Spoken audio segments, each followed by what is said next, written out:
and thanks very much for joining us on this webinar. So we'll be presenting this evening our proposal for Braybrooke battery energy storage system. So I'm Chloe and I'm the Head of Communications and Engagement here at Aura Power, and I'm joined by my two colleagues, Andy, who is the project manager, and Jamie, who is our planning lead on this project. So this webinar is just one of the formats where we'll be launching our initial proposal. We'll also be presenting our plans in person at Braybrooke Village Hall tomorrow. So that's Thursday, the 13th of March, and we'll be there from 4 till 7 p.m. We're also happy to have any separate discussions, so please do not hesitate to contact us and we can arrange a suitable time and date. The slides from this webinar and the exhibition boards from tomorrow will also be available on our website, and we'll circulate those shortly after. So before we go into the proposal itself, I just want to explain to you how this webinar will work. So we'll take around 20 minutes presenting the plans, and then we'll open up the virtual floor for any questions that you may have for us to answer. So as an attendee, your microphone will be muted for all of this session, but you should see a Q&A button at the bottom of your screen. It should look like a little speech bubble where you can then type your question for us to answer out loud. We'll only be answering questions once we've presented our plans, though please feel free to type your question at any time during this session. However, I would advise waiting till the end, just in case your question is covered in our presentation. This webinar is also being recorded and will be available to watch again on our website. If you are watching the recorded version and have a question that has not been addressed, then please do contact us. The purpose of our consultation events is to ensure local people are well informed and we are able to understand local views, concerns and suggestions that we can incorporate into our plans that we'll then submit in the form of a formal planning application to Northamptonshire Council. We'd therefore like to ask you to complete a short feedback form, which will circulate following this session and will also be available to view on our project webpage.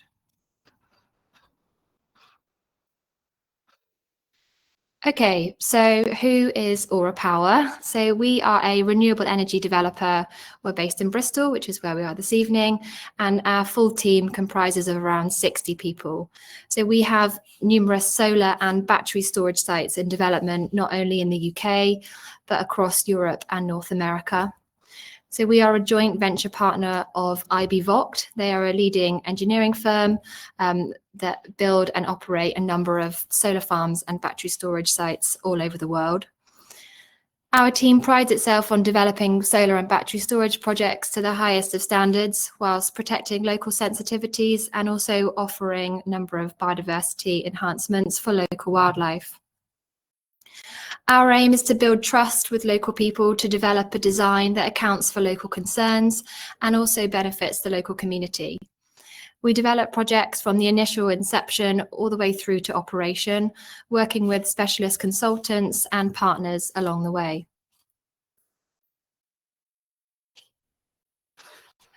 So we work closely with landowners and local stakeholders to power an emissions-free world through the deployment of our projects, and we follow 3 key mission goals to do so. So number 1, tackling the climate crisis. Solar and battery storage provide an immediate solution to fighting the worst impacts of climate change, made easier by the massive falls in costs.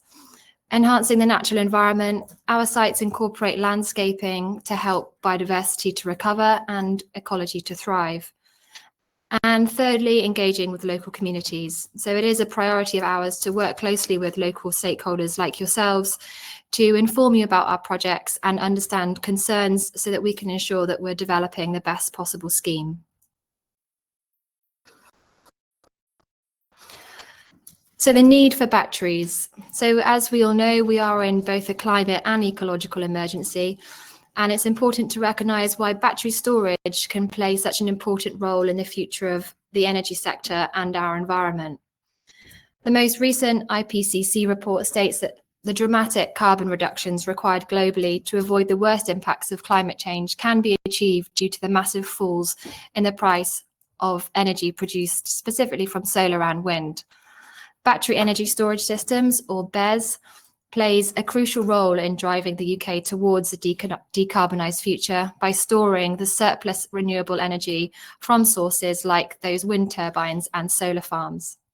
So this stored power is then supplied back to the national grid when it is needed the most, helping to match energy demand during peak times. This means we can effectively balance energy supply and demand, maximising the potential of renewable technology and subsequently reducing energy prices for everyone. A recent Telegraph article found that Britain is paying almost £180,000 an hour to switch off wind farms because there is nowhere for the excess power to go. This is then paid by the consumer, i.e. in our energy bills. The increase in battery storage required will reduce this curtailment and thus enable that excess power to be stored and generators not paid to be switched off. Battery energy storage systems are most suitably located adjacent to existing grid infrastructure, where they can import that surplus energy from the grid and export it immediately back onto the grid when it is needed. Battery energy storage plays a crucial part in bolstering the UK's energy supply. The UK government has set a target of 23 to 27 gigawatts of batteries by 2030 as part of its ambitious Clean Power 2030 action plan. Now, that's a significant growth from the current 5 gigawatts of capacity in operation. And that's going to have to be around 3 gigawatts, or 10 times the size of this particular project size of storage additions per year in the UK every year up until 2030. Northamptonshire Council has identified transitioning to renewable energy as a key area of focus to meet its carbon reduction targets. The region is already home to 2 renewable energy parks, and the council identifies potential for solar to be added to buildings, car parks and low-grade farmland, as well as opportunities for wind and biomass energy, all of which will significantly benefit from the addition of battery energy storage systems like this one, which will optimise the energy produced from these renewable generators. I'm now going to pass on to Andy, who will talk about the specifics of the site. Thank you, Chloe, and yeah, good evening, everybody. So selecting this site, our proposed site here at Braybrooke is located on land in between the A6 and the Harbour Road. So it's immediately on the north side of the railway line, and it's directly adjacent to National Grid's new substation, just built on the north side of the railway line. The site area itself is well separated from residential areas, and it's already relatively well screened, with the ability for us to add some further screening via some additional tree planting, which we'll come on to later.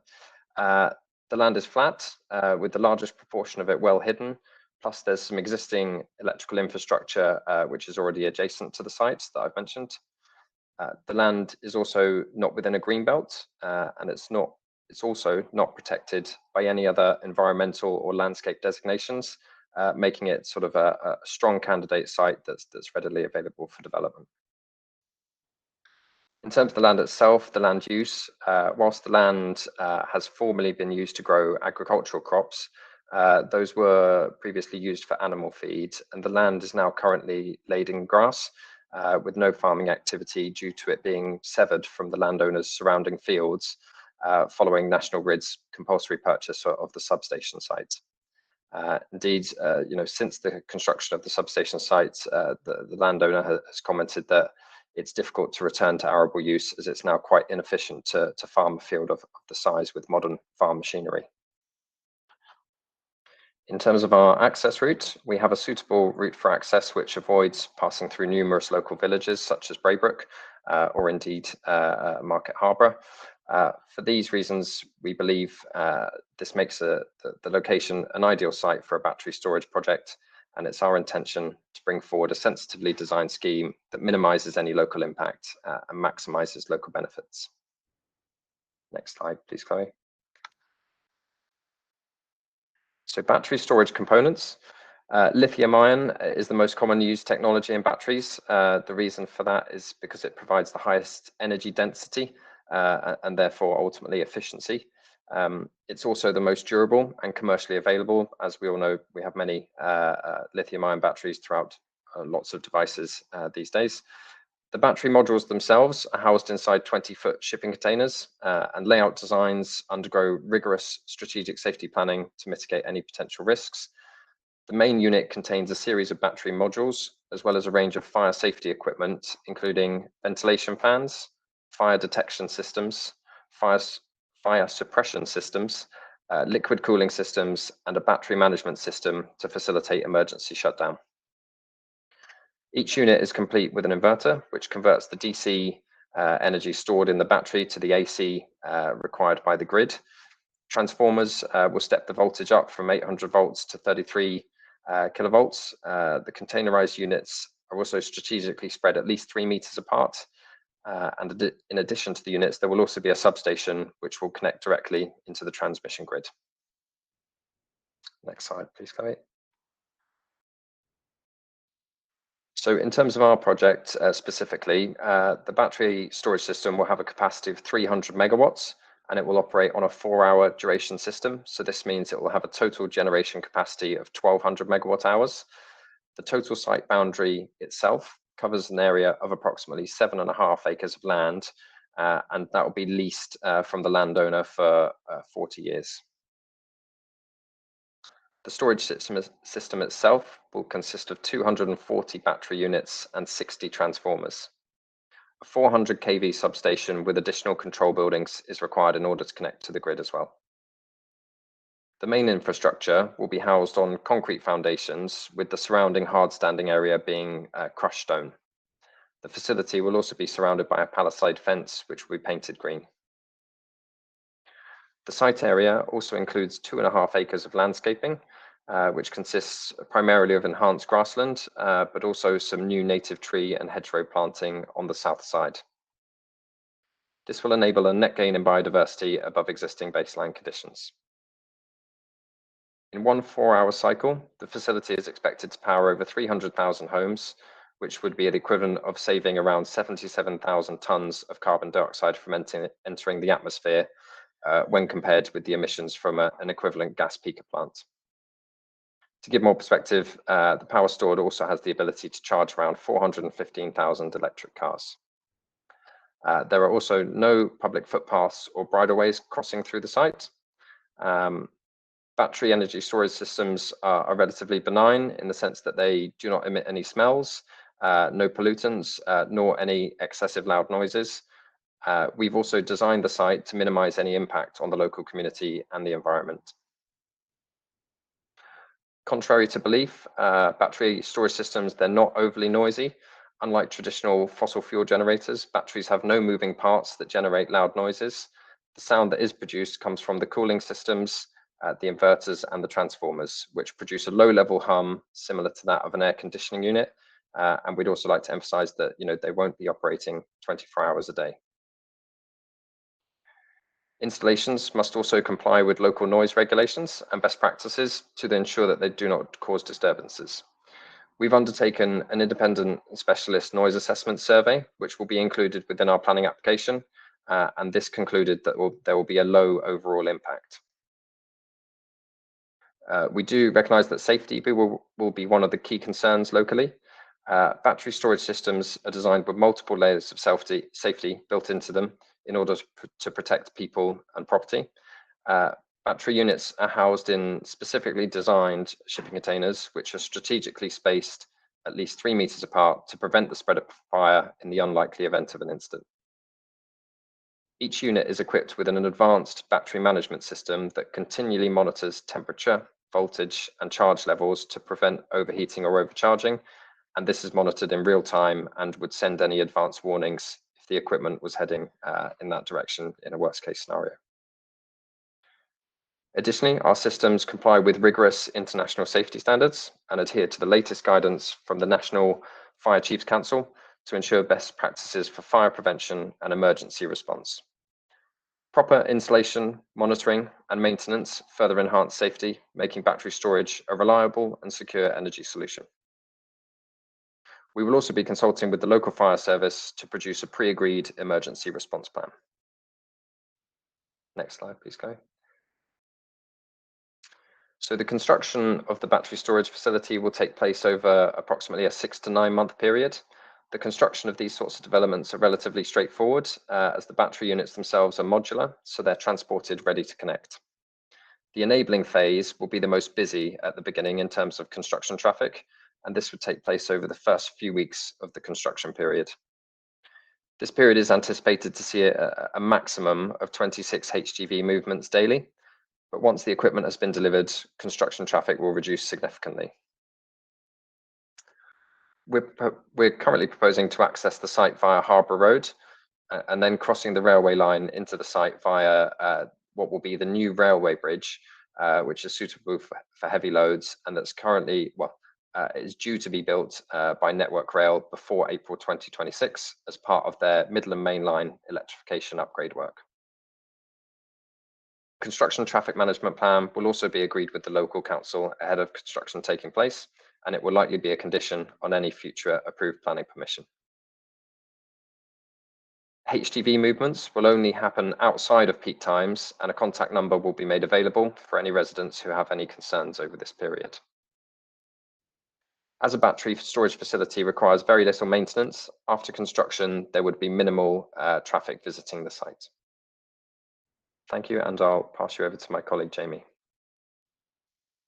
Hi all. So for this application, we're undertaking a range of surveys which have helped to inform our plans to date. So these have included the ecology, which has been an extended phase 1 habitat survey, which is being undertaken.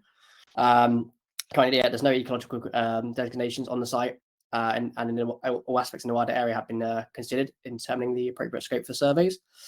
We've undertaken a number of ecological surveys over the past year for habitats for birds, badgers, and the great crested newts, just to get an understanding of what's required. And buffers from existing ecological features, including trees and hedgerows, are included to protect habitats. A landscape assessment has been completed and includes assessment of impact on the landscape character and visual impacts for residents, roads, rail users, and users of public right-of-way. And the assessment concluded that the effect on landscape character and visual amenity would be extremely limited. These reports will be out and obviously available for the public to read when we submit the application. And the flood risk. The built development is located within flood zone 1, which means there is a low risk of flooding from river or from the seas. And a flood risk assessment will be submitted with the planning application as well. If you go to next slide, please. So we've also done a noise survey and a noise assessment, which has been carried out in accordance with industry standards to ensure that any noise emitted is within statutory noise limits. The noise assessment concluded that the facility will have a low impact and there will be no adverse impact on nearby dwellings.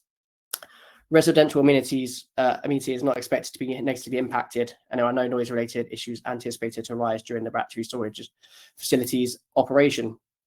It should be noted that, as with any construction project, there will inevitably be some noise disruption during the construction period. However, we will do our utmost to minimise this and ensure local residents are well informed of the construction activity timings. So we've done a heritage, a desk-based assessment and site visit have been undertaken to consider the potential impacts of the development on designated and non-designated heritage assets. This will determine if a geophysical survey will be required and any potential trenching. And agricultural land, the land is currently grass and not actively farmed, as spoken about previously. It's historically been cropped for animal feed, and a soil analysis showed that the site is predominantly grade 3B land with a small portion of grade 3A and grade 2. Next slide. I think pass you back over to Chloe. Thanks, Jamie, and thanks, Andy.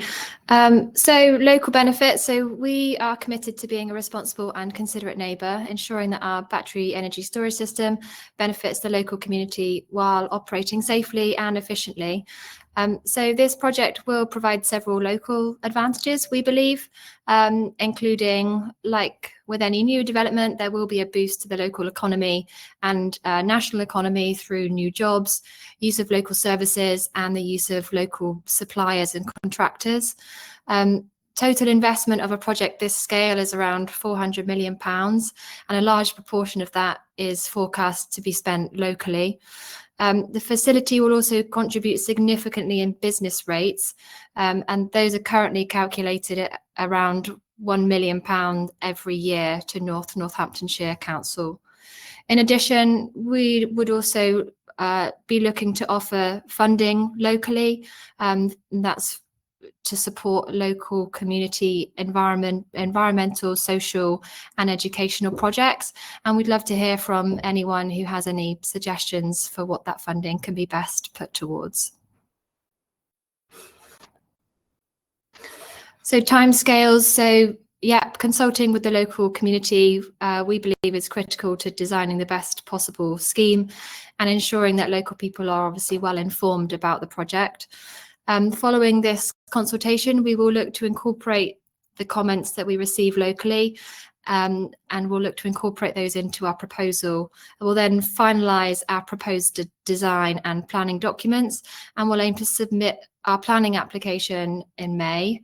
And then after that planning application is submitted, Northamptonshire Council will undertake their own consultation process and invite local residents to comment on the plans. We'll continue to work with the planning officer and statutory consultees once submitted to address any comments raised. Our aim is to submit a proposal which not only complies fully with the local plan and the national planning policy framework, but one that we'd hope the community can also support. The planning determination period for developments of this scale can be unpredictable, but we'd hope to have a decision before the summer of next year. And then if approved, we would anticipate construction to begin in the spring, summer of 2027, with the intention to complete in time to connect by the following year, 2028. So I think, as we've already mentioned, typically a battery storage facility of this size would take somewhere between 6 to 9 months to build. So we've reached the end of our presentation. If you would like to speak to us in person, as I've mentioned, we'll be holding the in-person exhibition at Braybrooke Village Hall tomorrow. That's Thursday the 13th of March from 4 till 7 p.m. And if this isn't convenient and you'd still like to speak to us separately, then please do get in touch. We'll also keep you updated on the progress of the development by email as we move through the next phases. So we'll now answer any questions, and thank you ever so much for listening. And if you haven't already done so, then please do type your question in that Q&A button, and I'll work through those questions and we'll begin to answer them, and hope to answer them all obviously during the session. But if we're unable to, or if you have any other questions beyond those and would like to pick up those discussions further, then please do get in touch. Okay, so just bear with us while we work through these questions. I can see that we've already had quite a few. So number one, I think less of a question, more of some information. So are you aware that this land is stipulated as an area of separation in the Braybrooke neighbourhood plan?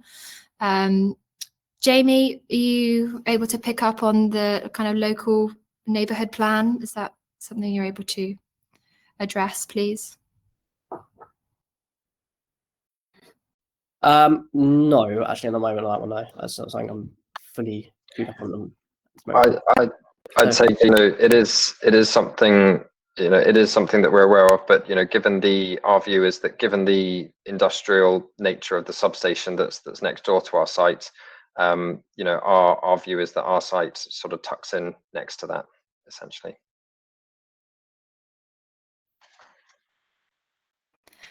Okay, thank you.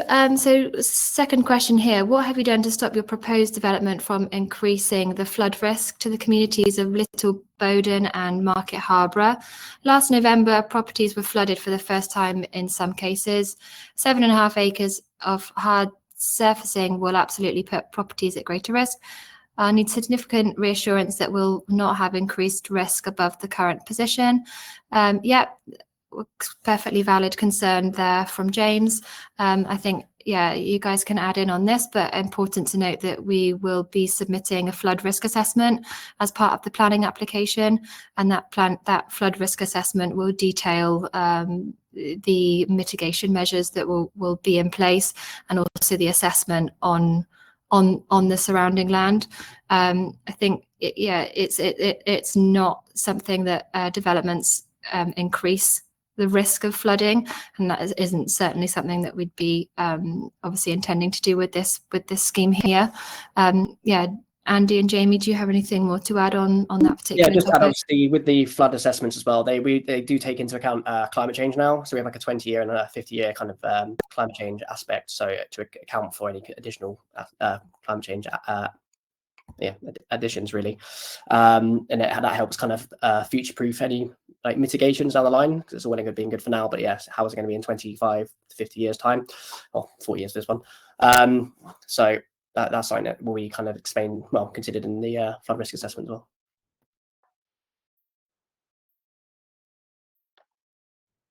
Great, thanks, Jamie. Another question here, given the proximity to the railway, what specific agreements or consultations have you had with Network Rail about potential emergencies or disruptions? Yeah, I can jump in on that one. I mean, yes, we've been in conversation with Network Rail, obviously, about the railway bridge replacement. So obviously they've been providing us with updated drawings and so forth, and sort of timescales around that. In terms of kind of this particular question about potential emergencies or disruptions, I mean, in terms of emergencies, there is an alternate access route from the north that, although we don't necessarily have legal rights to, it would be available to be used in an emergency. But also we will be consulting with Network Rail, of course, during the, once we've submitted our planning application, they will be one of the consultees.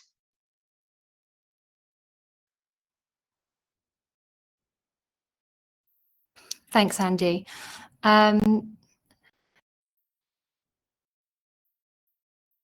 Just a comment here, Network Rail have recently removed the road hardening coming off the Braybrooke to Harbour Road to their site. Logically, that will have to be reconstructed. Second, another question here. Given recent incidents like Thurrock, what lessons has Aura Power specifically incorporated into this BES proposal to ensure local safety? So I think we covered obviously a few of the kind of safety measures that are incorporated into the design layout of these sites. I think it's important also to recognise, I mean, obviously the incident at Thurrock is relatively recent, but also relatively rare in terms of, incidents that do happen. I think that particular incident, the local fire service were on the scene within 10 minutes. The incident was put out super quick, and the construction was back up and running within 24 hours. So, I think the most important message to come from that is that with strategic kind of safety planning and also consultation with local fire services, we can ensure that there is a emergency response plan in place that is ready to go and able to mitigate any kind of risk that is in place, and any risk that should be present. It's also, I think, important to note that technology is improving rapidly year on year, and we're seeing even more kind of fire safety measures, battery management systems, technology advances improving year on year as we start to build these projects, and manufacturers are incorporating even more measures to prevent kind of thermal runaway and the risk of fire. I don't know if Andy and Jamie want to add anything more to that particular topic. No, I think that covers it, Chloe. I mean, like you say, although an incident like this is very rare to occur now, as you've stated, the response times and the fire was contained to one singular unit. It didn't spread from unit to unit because you have the 3-meter spacing or more, like we do at this project as well.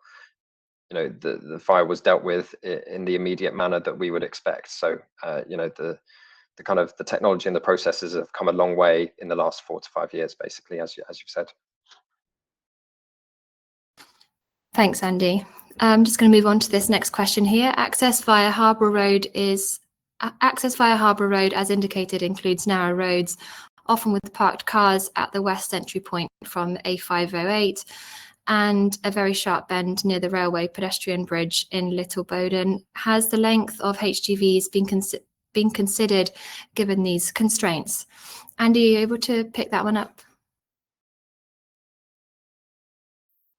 Yeah, I mean, Jamie, you might be able to comment better than me on this one, but yeah, we will be, we have considered and we will be submitting as part of our construction traffic management plan, sort of full details, which will consider, swept paths around bends and, and ultimately into the site as well. Yeah, obviously, just to add on to the same point, really, all the bends will go through like an analysis to make sure, yeah, that's like they're viable for use, basically. So that has been taken into consideration. Thanks both. What arrangements have you made for rapid emergency service access and guaranteed water supply for firefighting? So I guess, I mean, guys, feel free to chip in on this, but we are at the very initial phases of this proposal. So the local fire service will be consulted as part of our planning application, and that's when we'll open that dialogue in kind of progressing any specific emergency response plans that will be in place during the battery storage operation.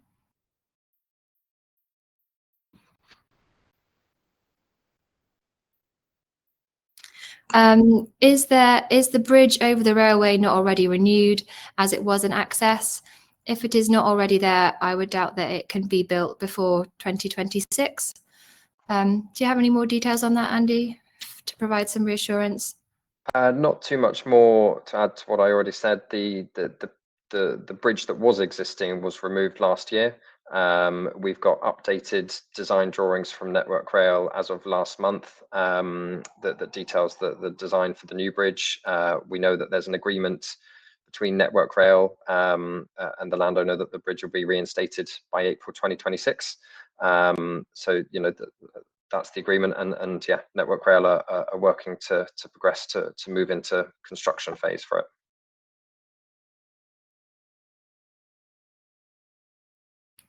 Thank you. Another question here. So Aura Power is in a JV to build the BESS, but to what company will it be handed over to if commissioned to operate? Yeah, that's a very good question. So, I mean, our immediate intention is to, continue to develop, secure planning permission, and prepare the project for construction, and then construct the project as well. You're right, there may come a point where we would relinquish the project rights and the asset itself to another entity. Kind of a typical company that would look to buy a project like this would be an investment fund, and that's typically the bulk of kind of asset owners of battery storage systems in the UK. I'm going to move on to the next question. Given the recent flooding of the River Jordan, how will this proposal aid local concerns, and how will you mitigate against polluted water not flowing into the River Jordan? Jamie or Andy, do you want to pick that one up? Yeah, I was just going to add, obviously, like it goes back to the flood risk assessment that we being undertaken and will be published. Obviously, any runoff that does come in will be dealt with. If there is anything, we will put mitigations in place, whether that's like some kind of subsystems to prevent that from getting to the river system, into water courses, or into nearby roads. So it's all contained within the boundary line.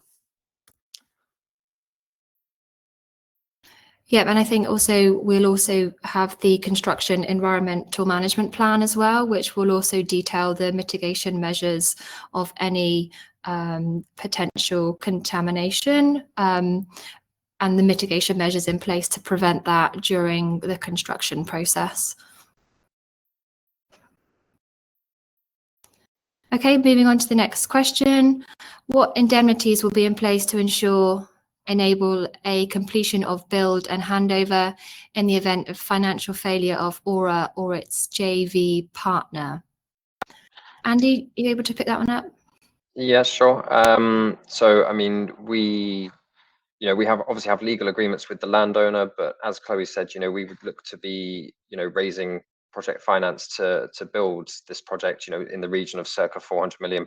So the funder who would be providing that, or funders, would be part of the legal agreements with the landowner, and they would have step-in rights. So if you take, the example in this question of a worst case scenario, say Aura Power went bust during the construction phase, clearly with that amount of money invested into the project, the funder is obviously going to exercise their rights to step in essentially and act as the tenant, to act as Aura Power to proceed with the development, as obviously, like I say, they would have put that amount of capital in, so they're not going to want to see it fail. So we would typically, for projects that we're constructing at the minute, in terms of solar farms, we would look to raise finance typically from sort of large infrastructure banks, either UK based or European based. So we would have a financial partner of very sound standing. Thanks, Andy. Another more of a comment here in relation to footpaths. There has been a significant investment in the Griffin Trail on the other side of the River Jordan, and 3 nationally significant footpaths run up onto the hillside opposite, which currently is blighted by the grid connection installed by Network Rail. Another question here. So there is a second proposal for BESS outside of Braybrooke, Regenerate Power. Is there a relationship between the 2 proposals? Are both required in such close proximity? So I can categorically state that there is absolutely no relationship between the 2. We weren't even aware of the other project until I think local people were and received a flyer through the door. So it's another developer, I guess, similar to the nature of our company, developing a standalone battery storage project. Andy, do you want to pick up on the second half of that question in terms of are both required? Perhaps you could touch a little bit on kind of the NESO grid reform. I suppose there's quite significant grid reforms upcoming this year, sort of kicking off in the summer, and that will take approximately 6 to 12 months to sort of play through. I guess ultimately, as part of these grid reforms, which are linked to the government's Clean Power 2030 action plan, ultimately those grid reforms will decide which projects will ultimately be absolutely needed. Both our projects and that project will have an accepted grid connection. But as they step through the grid reform process, if NESO, who will be handling that process, don't determine that both will be built, then they won't both be built. Only one would be built, for example. But that's a bit of an unknown quantity at the minute. Thanks, Andy. A question here on, has any thought been given on the impact to local house prices? Excuse me. So I think as a kind of general comment on house prices and any new development, obviously developments, particularly this development, we believe will be designed sensitively in terms of its kind of natural screening and also separation already from local residential areas, and obviously the inclusion of additional tree planting as well, which is designed to offer that additional mitigation screening. So when a development is designed sensitively, reducing that visual impact, then there can't be a direct correlation between house prices, particularly given obviously other kind of influential market factors which may play a bigger role. Another question, have you applied for pre-application advice from Northamptonshire Council? Jamie, are you able to provide any information on that? So I'm not 100% sure if we did apply for a pre-application advice. The main reason is we generally with these places, you get a validation requirements list of what we need to adhere to. We've got a consultant who's collating all the data for us. So they'll be collecting all the data that is required for validation in relation to a project like this for Northamptonshire's requirements and meeting that point. So yeah, that's. Yeah, I think we found on a lot of our projects that we have applied for pre-application advice from, and subsequently through once we've submitted the planning application, that kind of pre-application advice is replicated through the planning process anyway. So we'll work very closely with the planning officers and statutory consultees at Northamptonshire Council to address the comments and the requirements as they see fit for this particular project. Okay, so another question here, how will decommissioning leave the site? Andy, are you able to pick up on decommissioning? Yes. So we are, as part of our legal agreements with the landowner, we are obligated to decommission the site at the end of the lease term, and there are funding provisions put in place for that during the course of the lease and at the start, from the start of the lease. In short, the decommissioning of the site would leave the way it came in. So it will be the reverse of the construction route that we presented earlier on the slides. Thanks, Andy. A question here regarding the grid. How many years long is the queue for grid connections? Do you mind picking that one up as well? Yes.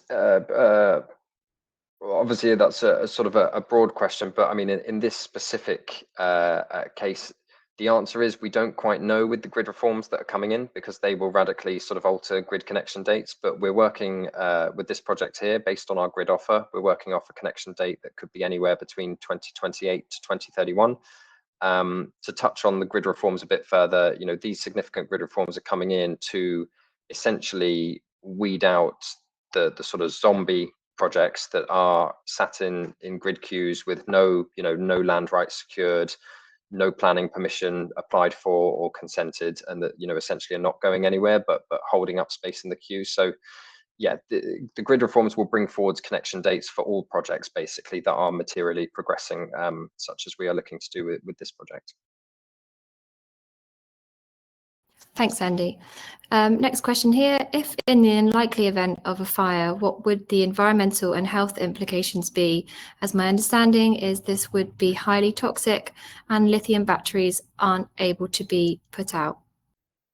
So I think going back to the comments earlier regarding fire safety, I mean, ultimately, we would ensure that any fire would be put out immediately. I mean, in the instances where there has been an incident, so like the Thurrock incident, that fire was put out, and that was also lithium-ion batteries. So there are certainly mitigation measures in place, and there are certainly response plans that are able to ensure that the correct kind of substances and correct fire hydrants, etc., are available to put any fires out, immediately. Next question, what is the lifetime of the batteries? How is this considered with the environmental impact? Andy or Jamie, able to pick that one up? Yep. In terms of lifetime of the batteries, I mean, this, as you'll know through using your phone with a lithium-ion battery, the lifetime of the battery will depend on how sort of vigorously and often it's used. So there's no specific lifetime for the battery, but it does depend on the usage. But we would probably expect to be replacing the batteries probably at one point during the 40-year lease. The kind of replacement of those is sort of more straightforward than the construction phase, obviously, as the batteries are sort of pretty sort of modular, kind of taken out and reinserted into the shipping containers, basically. So you're not replacing the entire container, just the batteries themselves. In terms of the environmental impact, there's quite a strong supply chain is probably not the right word, but there's quite a strong sort of ecosystem being built up for recycling of batteries.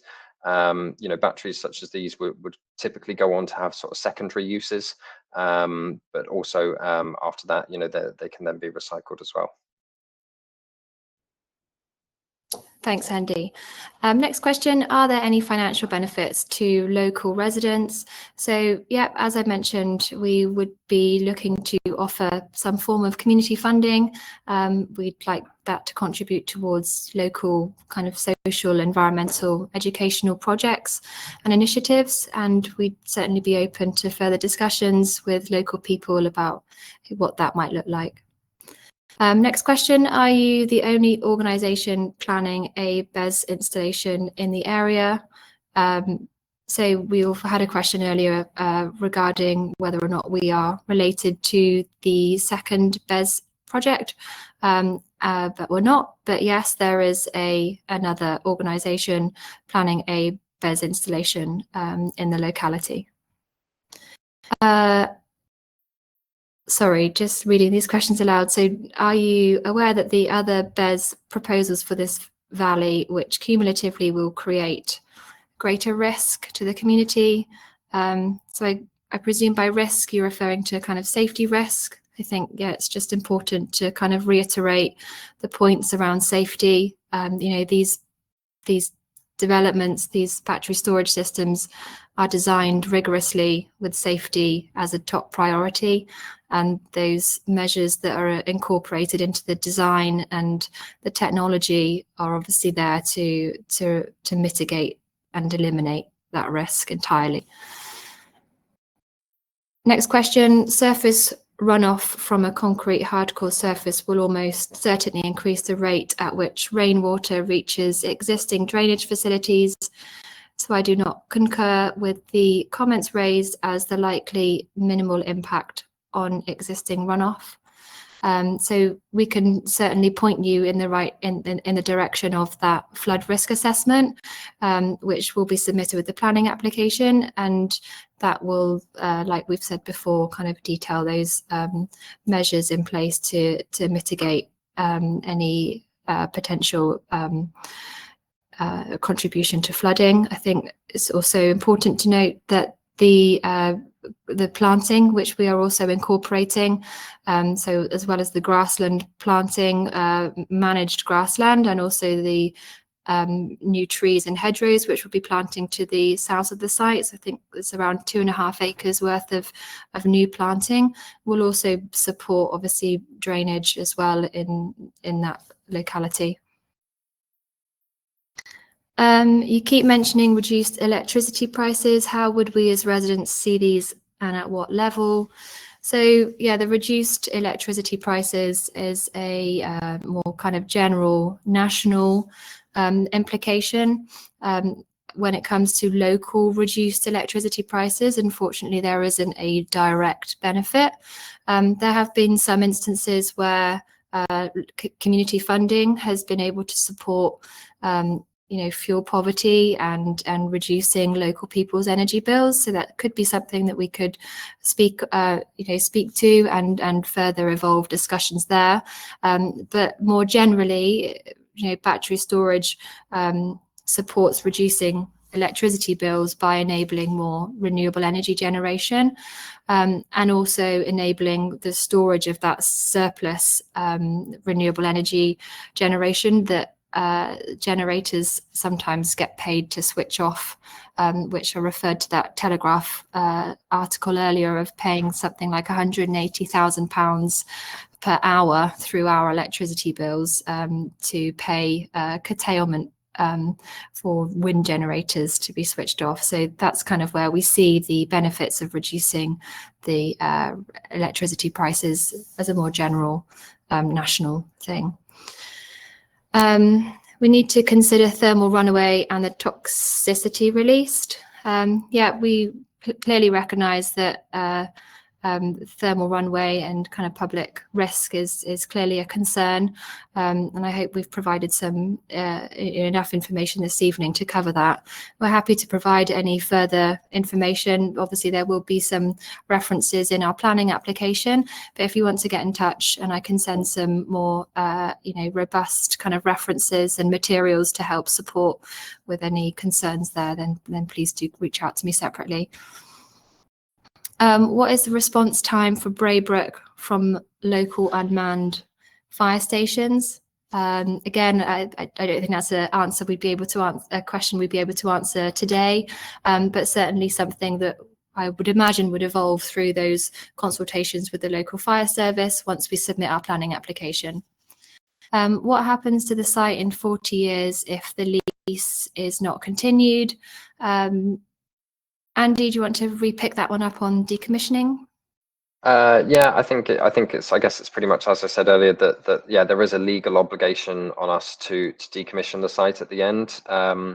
You know, our planning permission, the length of our planning permission will be linked to the 40 years as well. So, you know, if the site was wishing to continue in operation, we'd have to apply for further planning at the time, and we'd also have to engage further legal agreements with the landowner. So, you know, as it stands, you know, the site will be decommissioned at the end of the 40-year lifetime, unless that would change closer to the time. But yeah. It's just worth adding that would return back to the standard that we started at as well, so the base level. So all hardcore would be removed, yeah, just back to grassland. Yeah, thanks, Jamie. Yeah, exactly. As per, you know, a schedule of condition is done at the start of the lease, and yeah, as Jamie says, it will be returned as per the schedule of condition. Great, thank you both. Just moving on, we've got a few more questions to get through, so hopefully we can get through them all this evening. You say that noise is not an issue, however, comments emanating from current operating sites state that noise from fans and ancillary equipment can be excessive. Yep, I think there's no denying that obviously there will be some noise from these battery storage systems, and like we've said before, that does generally come from the fans and also the inverters and transformers. As Andy mentioned, it's not a constant operating noise, as it's runs on a 4-hour system, so it kind of the noise emitted will be with regards to the operating capacity. We have already undertaken a noise assessment, which I can certainly point in your direction once we submit that planning application. And the noise assessment is measured against the existing background noise levels and the projected noise levels coming from the battery storage system at a few different local receptors. So I think the nearest local residence is maybe 200 meters from or maybe 400 meters. Sorry, I can't quite recall.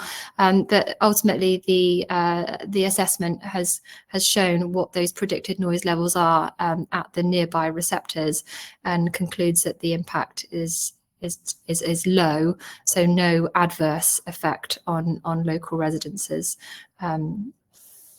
But yeah, like I say, we can point you in the direction of that full noise report for additional reassurances once it's available to view. I'd probably like to just add as well that you know, not all battery storage developments use liquid cooling. You know, using liquid sort of cooling systems is something that's kind of become more wider available just, you know, fairly recently. So you know, this project would be seeking to utilize that, which obviously has you know, lower noise compared to non-liquid cooling. And you know, I would like to add as well that, you know, the noise survey is based on that current technology. However, you know, the battery technology is evolving very fast year on year. So, you know, when we would be coming to construct this site, you know, hopefully in about 3 years' time, you know, the technology will have likely moved on, and you know, noise suppression should have advanced even further by then as well. Thanks, Andy. I'm going to rattle through these other questions. There's a few questions which I feel are a little bit duplicated from others, so I'm going to skip those. But like I said before, please do get in touch if you want us to address anything further. In the case of financial support for the project, is this in place now or promised as and when planning is approved? So yeah, any kind of financial support in terms of community funding is something that we'd like to discuss with the local parish council and local people, but it is something that would be available, you know, certainly after planning is approved and ideally once it's operational. But yeah, those conversations we'd look forward to have.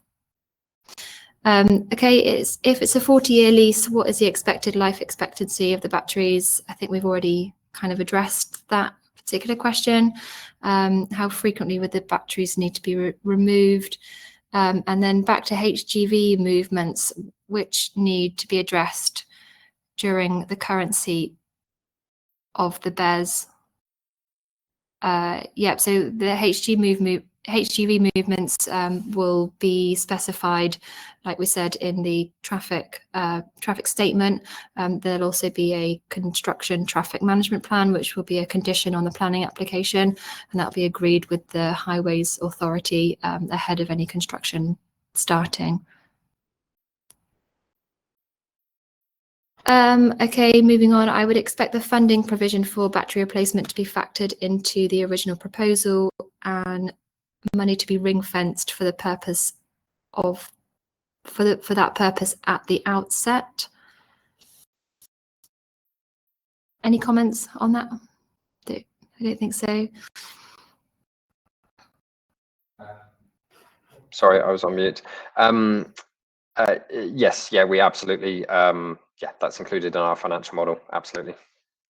Yeah, sorry, I'm just rereading that question as well. So the way that projects work is that all of the kind of funding for the project is ring-fenced within the SPV. So the SPV, which is a special purpose vehicle, is the kind of standalone entity set up specifically to deliver this project, and that in itself ring-fences any kind of funding investment within that project should Aura Power go bust, for example.